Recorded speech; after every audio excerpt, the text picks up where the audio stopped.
Witam wszystkich, dzisiaj czeka nas trochę detali drzew. Zacznijmy od prostego sposobu przedstawiania kory. Rysuję prosty walec, który będzie wycinkiem pnia drzewa. Nad walcem rysuję okrąg, na którym pokażę przekrój drzewa. Dookoła przekroju regularną falistą kreską zaznaczam zagłębienia kory. Dalej mogę dodać pozostałe elementy przekroju, takie jak słoje czy pęknięcia.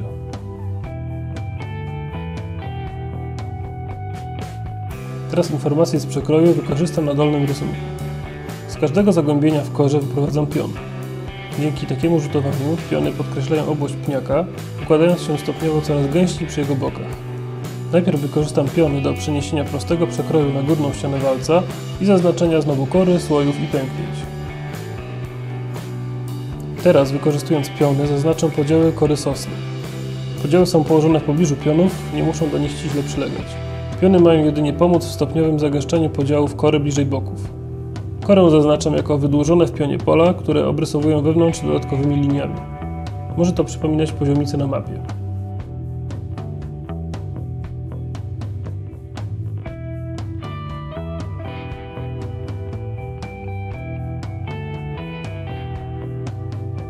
Przy krawędziach pola kory mogą się stać nieco mniej postrzępione i bardziej wyciągnięte.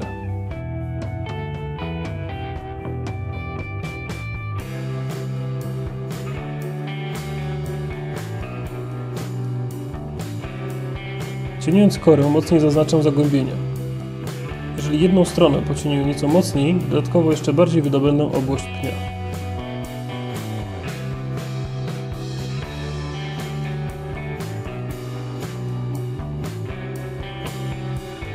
Teraz zastanówmy się chwilę nad strukturą pnia. Pień, gałęzie i korzenie są relatywnie małe w porównaniu do masy liści, dlatego często rysowane są zupełnie płasko, jakby rosły tylko na boki. Sekret rysowania naprawdę przestrzennych drzew leży w uwydatnianiu trójwymiarowości wszystkich elementów drzewa. Zróbmy zatem proste ćwiczenie, w którym skonstruujemy model drzewa złożony tylko z prostych walców. Przy pomocy elips na końcach walców można łatwo sugerować, w którą stronę odchylony jest walec.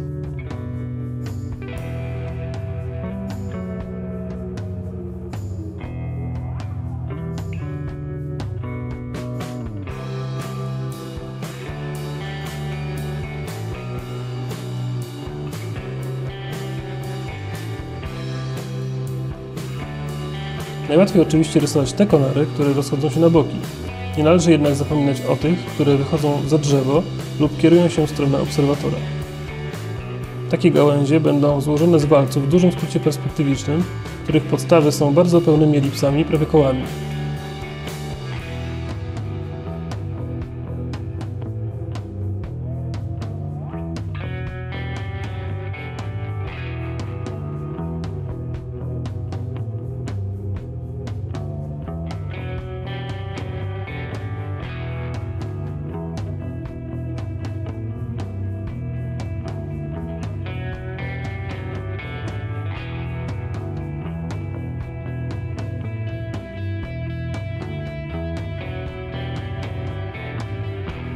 Dokładnie tak samo można pokazać przestrzenność korzeni.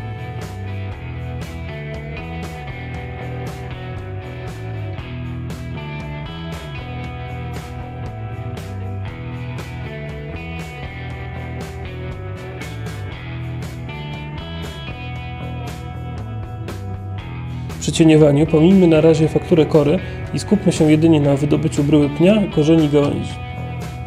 Należy założyć, że światło pada z jednej strony i miękko przyciemnić stronę przeciwną.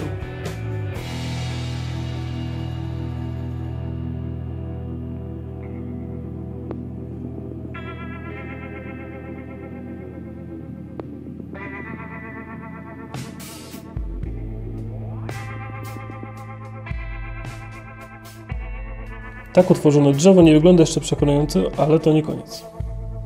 Popracujmy jeszcze nad sposobem rysowania gałęzi odpowiednim rodzajem kreski i w naturalnych proporcjach. Ołówek należy chwycić nieco swobodniej, tak by kreska nie była ostra i wbita w papier, tylko bardziej postrzępiona i nieco ślizgająca się po arkuszu. Gałęzie powinny rozchodzić się na boki w miarę nieregularnie. Im dalej od głównego pnia, tym gałęzie rysuję delikatniejszą i coraz bardziej zawiłą kreską.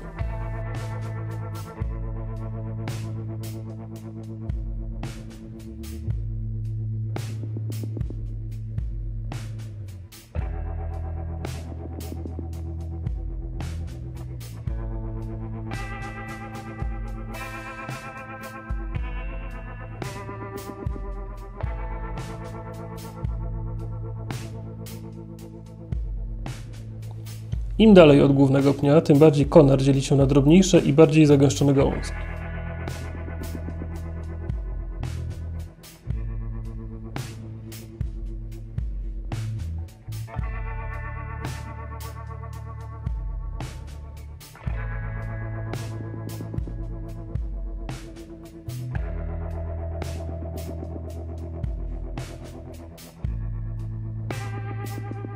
Te 3 proste ćwiczenia złożone razem powinny umożliwić narysowanie realistycznego pnia drzewa. Tymczasem zajmiemy się jeszcze liśćmi. Najpierw narysujmy liście z bardzo bliska. To pomoże otrzaskać się z formami, jakie tworzą liście i później łatwiej rysować ich większe skupiska. Najpierw rysuję prostokąt podzielony krzyżem. Wewnątrz za pomocą 2 łuków rysuję prosty liść. Mogę do niego dodatkowo dodać bardziej złożony kontur, jak w przypadku liści dębu.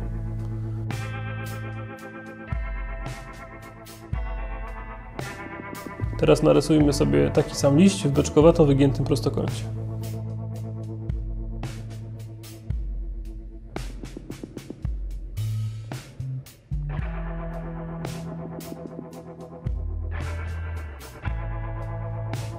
Obrys prostego liścia nieco się zmienia i staje się bardziej asymetryczny, a żyłki delikatnie zawijają.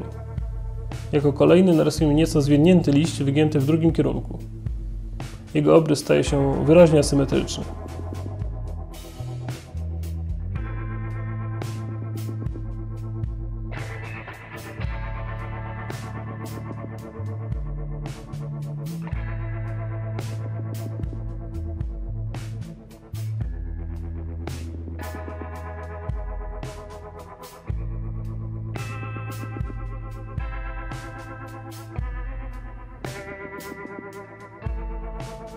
Jeszcze ciekawiej będzie z podobnym liściem widzianym od tyłu.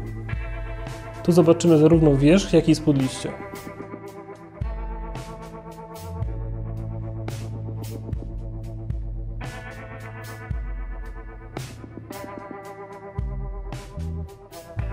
Na końcu spróbujmy jeszcze narysować liść wygięty w 2 krzywiznach. To może być bardzo trudne, ale całe to ćwiczenie ma tylko pokazać, jak różne kształty mogą przyjąć zwykłe liście.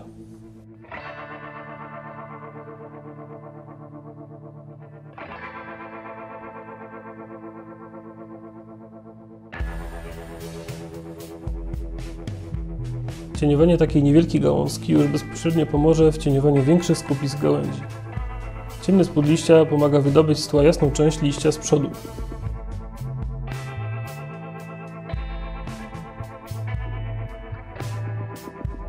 Ten z kolei przez swoje wygięcie w różny sposób odbija światło i jest najjaśniejszy w centralnej części.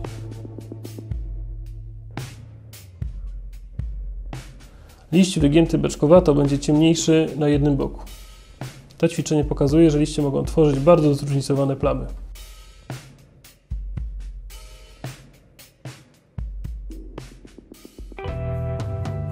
Spróbujmy teraz narysować nieco większą gałązkę. W tej skali rysowanie liść po liściu jest już zdecydowanie niepraktyczne, ale spróbujmy tego ten jeden raz, by w kolejnym, ostatnim już ćwiczeniu nauczyć się dokonywać syntezy drobnych form w jedną większą.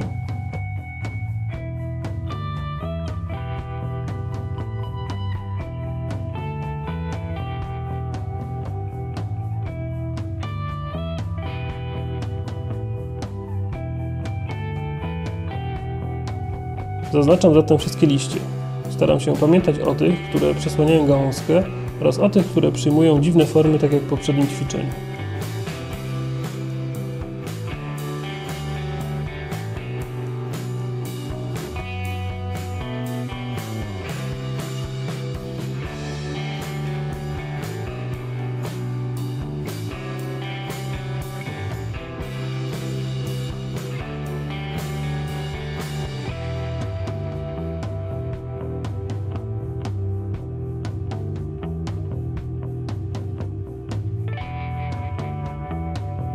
Z cieniowaniem jest podobnie jak w poprzednim ćwiczeniu. Ciemniejszymi liśćmi pod spodem staram się podkreślić jaśniejsze liście bliżej.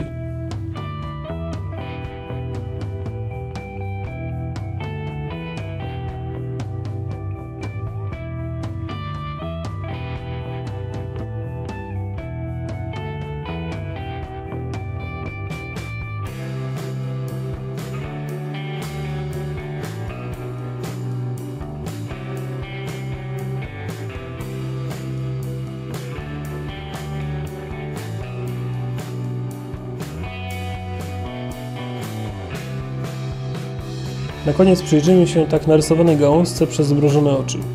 Drobne detale zleją się w jedną szarą plamę, poprzetykaną ciemnymi jasnymi polami oraz oczywiście ciemniejszą gałęzią. W ten sposób mamy przed sobą uproszczony obraz gałązki. Spróbujmy teraz w podobnie syntetyczny sposób narysować drugą bliźniaczą gałązkę. Pierwszą można postawić przed sobą i spoglądać na nią przez zmrużone oczy i ciągle porównywać z tym, co rysujemy. Liście zaznaczam już nie pojedynczo, tylko większymi postrzępionymi plamami.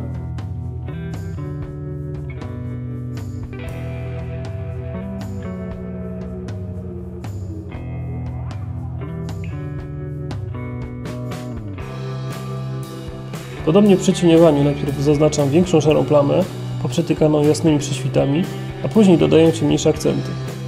Ten sposób powinien pozwolić narysować łatwe i realistyczne skupiska liści.